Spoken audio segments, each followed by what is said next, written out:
All right, let's jump right in. You know, for the longest time, we thought about cybersecurity like it was a castle. The goal was to build this huge wall, a firewall, around your network, to keep all the bad guys out. But in today's world, with cloud apps, remote work, AI, that whole idea is pretty much gone. The new security perimeter? It isn't a wall. It's you. It's your digital identity.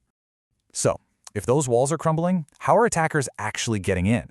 I mean, you probably picture something out of a movie, right? Someone furiously typing code, breaking through all these crazy complex defenses. But what if I told you the way they usually get in is way, way simpler? Take a look at this number, 80%. Just let that sink in for a second. This single figure is the absolute key to understanding the biggest threat we face in cybersecurity right now. It has nothing to do with sophisticated code breaking. Nope, it points to something way more common and a lot more human. That's right. Attackers aren't wasting their time trying to knock down the castle walls anymore. I mean, why would they? They can just steal the keys. In something like 80% of data breaches, the bad guys get in using perfectly valid but stolen credentials. We're talking a simple username and password. And that is why managing who has a key and proving they really are who they claim to be, well, it's become the most important job in security, period. Okay, so if identity is the new front line, how in the world do we build a system of trust around it? Well, it all comes down to this foundational framework that the pros call the IAAA model. It's really just a set of 4 simple, totally logical questions that any secure system has to answer. Let's break it down. First up, identification. This is the system asking, who are you? And you answer with your username or your email. Pretty simple. But then comes authentication, which says, okay, prove it. This is where your password or your fingerprint comes in. Third, authorization. This answers the question, what are you actually allowed to do, right? Just because you're in the building doesn't mean you can go into the CEO's office. And finally, accountability. This is the system asking, what did you do? It keeps a log of everything, so every action can be traced right back to you. Now, this IAA model isn't just some abstract concept from a textbook. No way. It's the actual engine running under the hood of all the security tools we use every single day. So let's take a look at how this framework actually translates into the real-world tech that protects our digital lives. So to prove who we are online, we really only have 3 types of evidence. There's something you know, like a password or a PIN. There's something you have, that's your phone or maybe a special hardware key.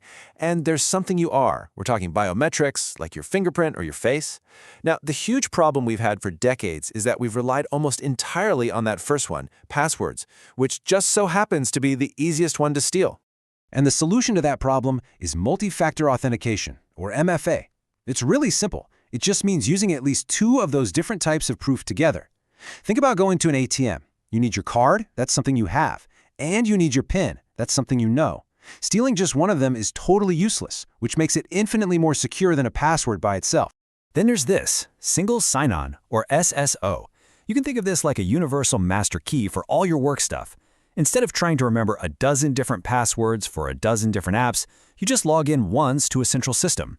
Once you prove you are who you say you are, hopefully with MFA, boom! It unlocks all the other doors you're allowed to go through for the rest of the day.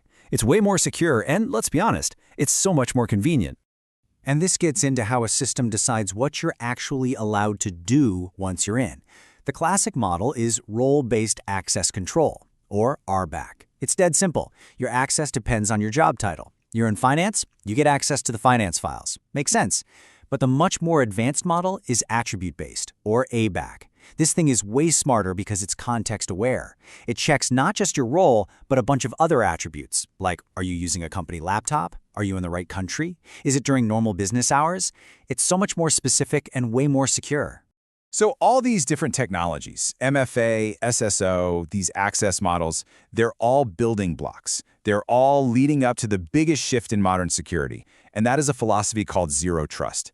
This is the security model that's actually built for the world we live in now, a world where the old idea of a trusted inside of the network, well, it just doesn't really exist anymore.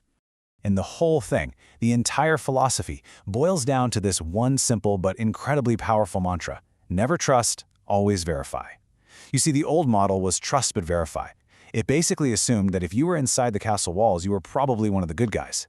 Well, zero trust comes along and throws that whole idea in the garbage. It assumes every single request to access anything could be a threat, even if it's coming from your own CEO. This whole thing works on three main ideas. First, continuous verification. That means you don't just log in once at 9 a.m. and you're good for the day. Nope, the system is constantly rechecking. Second, it enforces what's called least privilege, which is just a fancy way of saying you only get the absolute bare minimum access you need to do your job and nothing more. And finally, it operates with an assume breach mindset. It designs all its defenses as if an attacker is already inside, which makes it incredibly hard for them to get anywhere or do any real damage. But here's the thing, the story doesn't end with people. The entire concept of identity is getting so much bigger than just human users. And this right here is where the next huge security challenge is emerging.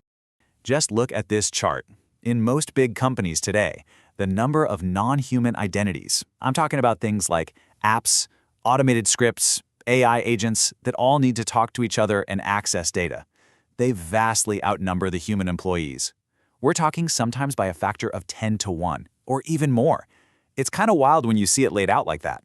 And these machine identities, they are a massive, massive blind spot. They often have incredibly powerful access to critical systems.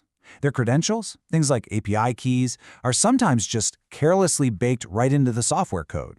And they almost never use multi-factor authentication. All of this makes them a juicy, prime target for attackers looking for a wide-open backdoor into a company's most sensitive data.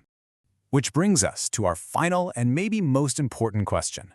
As we start relying more and more on AI agents and automated systems to do work for us, all these principles we've just talked about become even more critical. I mean, proving an employee is who they say they are is one thing. But in a world run by AI, how do you prove that a machine is who it claims to be? Answering that, well, that's the next great frontier in cybersecurity.